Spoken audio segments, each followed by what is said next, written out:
Hello everyone, in the comments to my recent video on fixing New Glenn where I added a Centaur 5 as a third stage to it, Golden Flyer noted, turns out the fix for every rocket upper stage is Centaur. Lol. Well, I want to disabuse everyone of that notion. That is not the best fix for SLS, it just happens to be the case that Centaur 5 is cheap.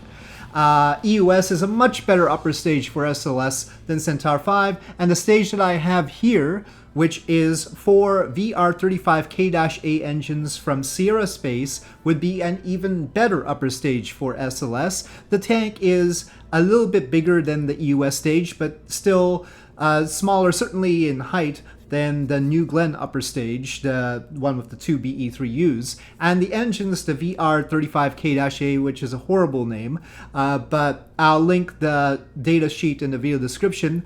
Those are very efficient engines. They get 155.7 kilonewtons, so they are more powerful than the RL10s on EUS. So we get a little bit more thrust, nothing like the thrust on the second stage of New Glenn.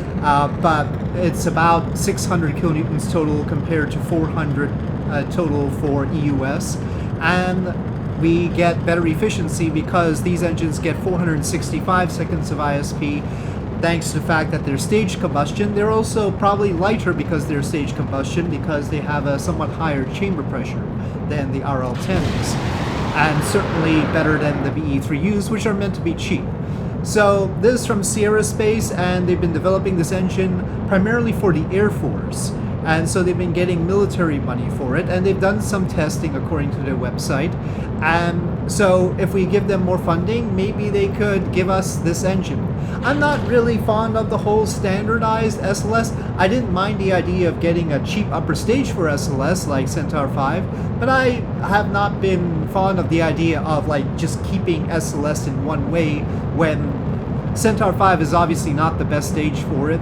EUS is too expensive and Boeing doesn't seem to want to do it, and I would rather have a good upper stage so that it's useful. And you know, not everybody likes SLS, but if we could get it launching every 2 months, that would be great. That's my dream. But anyway, this is an engine by Sierra Space that promises to be cheaper than the RL10. I don't know how compared to a BE3U, but it's more efficient than a BE3U anyway. And right there we got 50 tons to orbit with 2,800 meters per second left. That would not be enough to transfer it to the moon, but it's close enough that I decided to try with ascent guidance instead of me controlling it. So I had been controlling it the first time. Here we're trying with ascent guidance, controlling it, and we'll see whether it can get an improvement on that. But 50 tons is great. 50 tons outclasses Saturn V, and if it's even 48 tons, it'll still be basically matching or outclassing Saturn V to the moon. And to the moon is what we're looking at. Unfortunately, I staged the fairings a little bit late here. I was meaning to stage them at 100 kilometers. This is a bit higher up.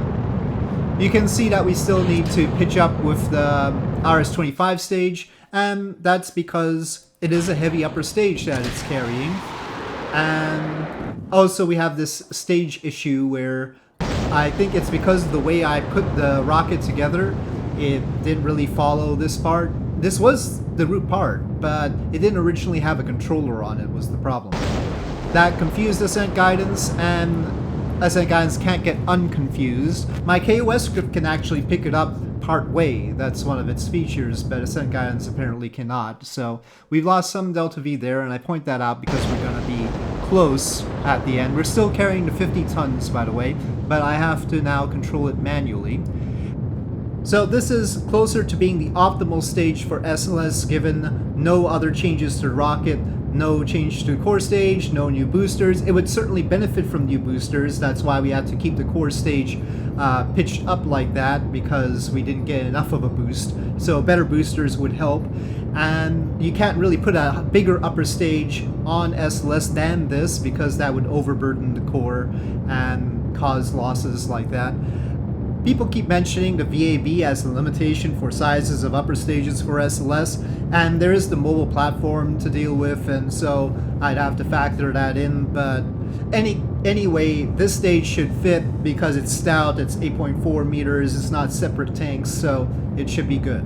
And as we get to the end here, we've got our 50 tons, and we're just shy of having enough to transfer to the moon, but we did have those mishaps earlier. So 48 to 50 tons seems about right. Call it 48 for safety's sake. So there you have it. What we really need now is a name for this stage, which I think is the best stage for this configuration of SLS without new boosters or a new core or anything like that. So provide me with a Centaur-like name for this so I don't have to say VR35K-A all the time. And with that, thank you for watching. Hope you enjoyed this video, and I'll see you next time.